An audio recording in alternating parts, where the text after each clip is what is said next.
Welcome to Formula Timeline, the channel where we chronologically document every Formula One race in history, starting from the very beginning. Today we head to Monaco. The 1950 Monaco Grand Prix had it all: glamour, chaos, and one of the most dramatic starts Formula One has ever seen. Legends clashed, the sea nearly swallowed the circuit, and the streets of Monte Carlo became a battlefield.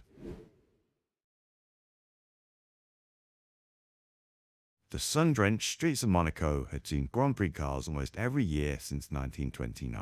But 1950 marked something special, the first Formula One World Championship season, and Monaco being the second round on May 21st, 1950. After a thrilling debut at Silverstone 2 weeks earlier, drivers, teams, and fans flocked to the Principality, where narrow lanes and unforgiving barriers would test every ounce of skill. In a world still recovering from war, this pocket-sized circuit between Casino Blitz and the harbour's edge reminded everyone why motorsport was the ultimate blend of danger, glamour, and sheer nerve. Although Alfa Romeo conquered Silverstone, Monaco 1950 was historic for another reason. It marked Ferrari's first official Formula One World Championship appearance, and the first team that still races in F1 to this day. Founded by Enzo Ferrari in 1939, Ferrari had been building Grand Prix cars since the late 30s, but 1950 was the Scuderia's baptism of fire in the new F1 era. Entering with some Ferrari 125 F1s, equipped with a supercharged 1.5-litre V12 engine, they hoped to challenge Alfa's supercharged inline-8 dominance. Their driver lineup combined youth and experience. Alberto Ascari, already a two-time Grand Prix winner in 48 and 49, brought ruthless precision. Luigi Villoresi, a veteran since the 1930s, who was known for bravery on the street circuits. Ferrari also entered Raymond Summer and the Brit Peter Whitehead into the race. No Ferrari was quite as developed as the Alfa 158 Alfetta, but Ferrari's Italian red livery certainly turned heads on Monaco's tight streets. Scuderia Ferrari arrived in Monte Carlo determined not to just finish, but to announce themselves as Maranello's legitimate F1 factory team, one that would soon rewrite racing history. Monaco's 3.18 kilometers or 1.976 mile circuit might be the shortest on the calendar, but it's undoubtedly the toughest. In 1950, the layout remained almost unchanged from its 1929 origins. A continuous slalom through the city's most glamorous neighborhoods with barely a meter of runoff. Here are its defining corners and quirks.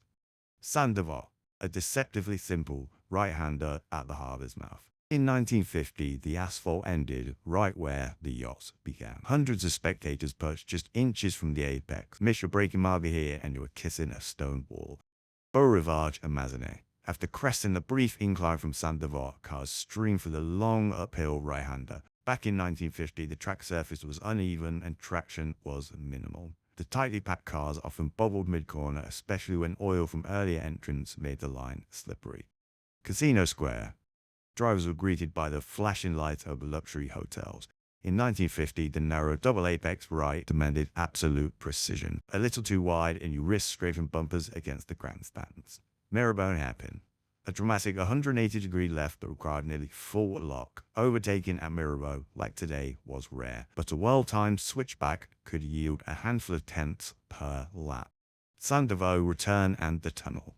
In those days, entering the tunnel meant plunging into darkness at over 130 kilometers per hour. The abrupt changes in lighting, a sunlit street into a shadow concrete tunnel, tested drivers' eyes and nerves. Tabac corner.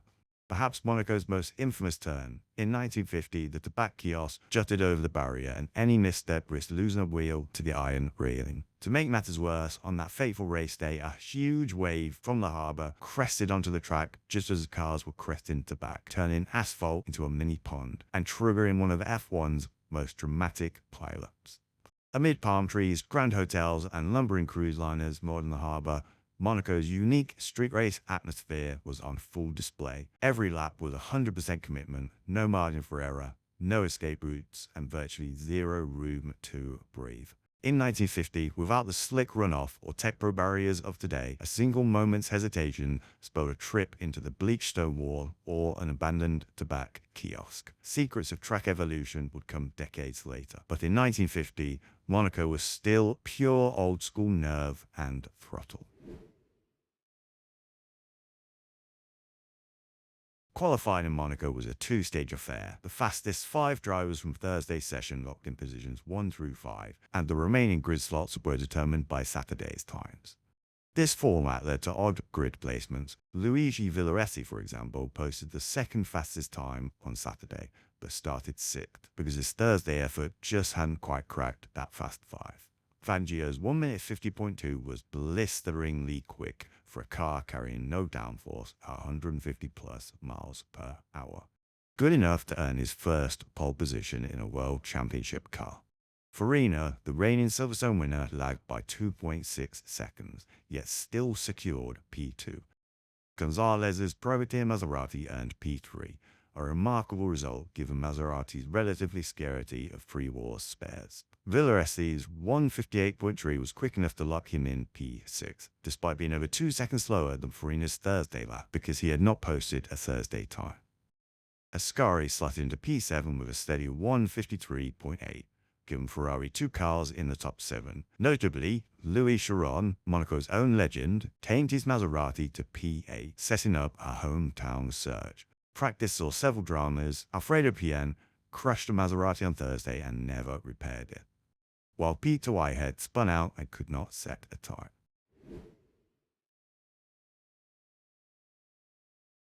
On Sunday, May 21st, 1950, at 10:30 a.m. local time, the 100-lap, 318-kilometer race began under the bright Mediterranean sun. Juan Manuel Fangio, starting from pole, exploded off the line and led into Sandoval. His Alfa Romeo 158 slicing the pack like a hot knife through butter. But as the field descended into Tobacco Corner on lap 1, disaster struck. A rogue wave from the harbour crashed onto the track, flooding Tobacco and causing an enormous pile-up. Nino Farina swerved to avoid water and spun into the barriers. His Alfa's front suspension folded, ending his race. Jose Frontline Gonzalez collected water mid-corner, veered off, and crashed his Maserati, which burst into flames. He was pulled out with minor burns, but was forced to retire. Luigi Fagioli aquaplaned and hit Villaresi. Villaresi managed to get his car moving again, although dropped back quite a bit. A total of 10 cars would retire before lap 2, including Keith Harrison, Luigi Fagioli, and Maurice Trintignant. This also included Harry Schell's Cooper, which was the first rear-engine car to race in Formula 1. As the dust settled, Fangio led by over 5 seconds by lap 3, isolated and unchallenged. Alberto Ascari, having started P7, navigated the carnage with laser focus, picking off stragglers and working his way into second. Laps 1 through 12, the race fell into a rhythm.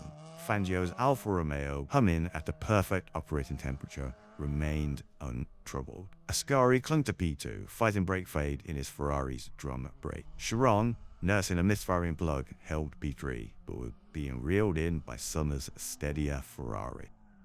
Lap 18, Chiron executed a daring outside pass on Rosier's Talbot into Tobacco, sticking his Maserati within earshot of Ascari. Lap 26, Summer's recharged Ferrari blew past Villaresi's wounded Ferrari at Sandoval, jumping from P6 to P4 in one swooping move. Lap 60, Bob Gerard, showing British grit, climbed from P16 to P6, passing Louis Rosier's Talbot Lago for 6th place at Mirabeau. Lap 60 to 80. From lap 60 onward, the finish became a formality. Fangio's catch and release routine kept him 8 to 10 seconds clear of Ascari. In contrast, Chiron's grinders faltered. His Maserati's oil-line spring loosened on lap 78, causing a 30-second pit stop. Fangio crossed the line after 100 laps in 3 hours, 13 minutes and 18.7 seconds, averaging 98 kilometers per hour in traffic, brakes, and narrow walls. Here's how the podium looked. Juan Manuel Fangio, Alberto Ascari, and the hometown hero, Louis Chiron. The rest of the finishers were as follows, mostly down to the lap 1 incident only 7 drivers finished the race. Bob Gerard's ERA A-Type claimed P6, a remarkable showing from the British privateer. Notably, Prince Bira salvaged P5 despite his first lap spin. Ferrari celebrated a proud P2, P4 finish, proving they could run with the Alphas on street circuits. With Monaco wrapped up, the Drivers' Championship standings looked like this. Farina had scored 9 points at Silverstone, then scored 0 at Monaco. Fangio had scored 0 at Silverstone, but then 9 at Monaco, and tied Farina atop of the standings. Fagioli and Ascari held 3rd and 4th on 6 points apiece, and Chiron's P3 gave him 4 points to be joint 5th with Reg Parnell.